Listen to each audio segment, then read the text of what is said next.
खालाय दैफोन गोनां आथिंजों सेन्देलजों गाग्लिनानै जेब्लायबो सोराङाव लाबोनाया जोंनि थांखि।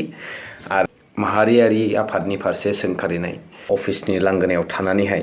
मार्गदर्शन गोनां सुबुंफोर सलाय खाथिनि देस्लायजों अरजों बिथांमोननि सावगारिखौ मुसुखाखौ सावनानै FIR होनाय बेफोरबायदि।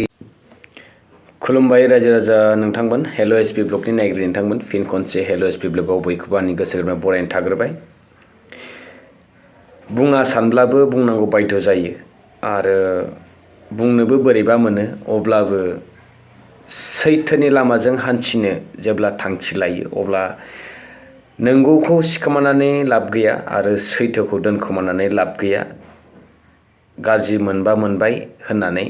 सैथोखौ जेब्लायबो सोराङाव लाबोनाया जोंनि थांखि। आरो सोरबाफोर जुदि सानदों सोंखारिनाय माहारियारि आफादनि फारसे सोंखारिनाय हान्थिग्रा सुबुंफोरानो जुदि गाज्रि जायोब्ला, सैथोखौ सोराङाव लाबोनायानो जुदि गाज्रि जायोब्ला, नैबे आं निजेनो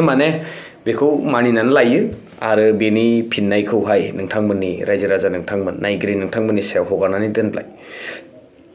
खोथाया जाहैबाय थांनाय गोबाव समनि सिगांनि बाथ्रा बियो। सानैसो सुबुंफोर जोंनि माहारियारि आफादनि अफिसनि लांगोनायाव थानानैहाय सैथोनि लामाजों हान्थिग्रा आरो मार्गदर्शन गोनां सुबुंफोर आरो माहारियारि आफादखौहाय रैखाथि होग्रा सुबुंफोरा दिनै बेफोरबायदि खामानिखौ मावनाया बा मोनसे सोरबा सुबुंनि फारसे नायनो बानाय, बेखौ गावजों गावनि गेजेराव ओरैबायदि हेट्रेड दिन्थिनाय, नायनो बानाय, बेखौ रायजो राजाफोरनि सिगाङाव ओरैबायदि बेखेवना दिन्थिनाय, बिथांमोननि गेदेमामोननि जाय बिथांमोननि थाखाय जों दिनै बा होनबाबो जोबनो थाङि, सोदोब गैयै, राव गैयै, ओरैबायदि बाख्नायनो गोनां सुबुंफोर गेदेमा सारमोनखौहाय सलाय खाथिनि देस्लायजों अरजों बिथांमोननि सावगारिखौ मुसुखाखौ सावनानै खालाय दैफोन गोनां आथिंजों सेन्देलजों गाग्लिनानै मा फोरमान होनो सानदोंमोन, मा मेसेज हरनो सानदोंमोन, जाय बिथांमोना रायजो राजा फरायसा आफाद जोंनि माहारिनि बेंगिरि, हारिनि सिनस्रि होनना बुङो बिथांमोनखौहाय, बिथांमोना बेफोरबायदि आखल आखु दिन्थिनाया,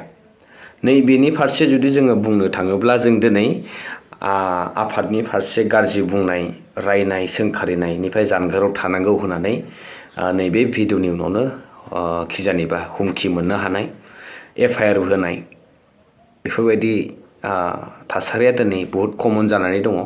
आरो बेफोरबायदि खालामनो हानाय खाबुआबो जोबोद दङ। मानोना दिनै जों मिथियो सिटुवेसना माबायदि। जियानो हक, आं नैबे रिस्कखौ लानानैहाय नैबे भिडिअखौ बानायनाय जाबाय। नाथाय सैथोखौ आङो दोनखोमानानै लाब गैया। आं जा नुदों नैबेखौहाय बुंनो गोनां बाध्य जानानै फैदों। स' नैबेनि फारसे नोंथांमोना, गेदेमा सारमोना नैबेनि फारसे मा बुंनो सानो? आउटकामा जियानो जा, रिजाल्टआ जियानो जा, आं नैबेखौ फेस खालामनो बा कनसिकुवेन्सेसखौ फेस खालामनो थाखाय हाजु बा रेडि बा थियारि जानानै दङ। आं गाज्रि बुंलांदोंबा नै दानो निमाहा बिबाय आरो निमाहा होनायनि जयगथा गैयाब्ला नैबेखौबो आङो दानो आजावनानै लाबाय।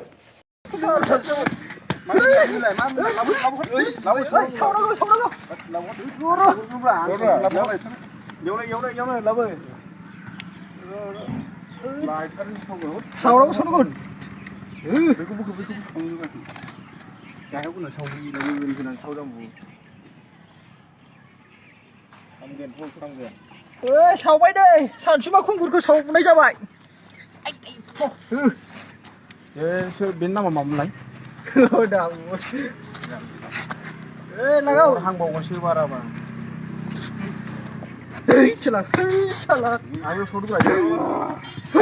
सावना होबाव आरो सावदोलाय गादोलाय।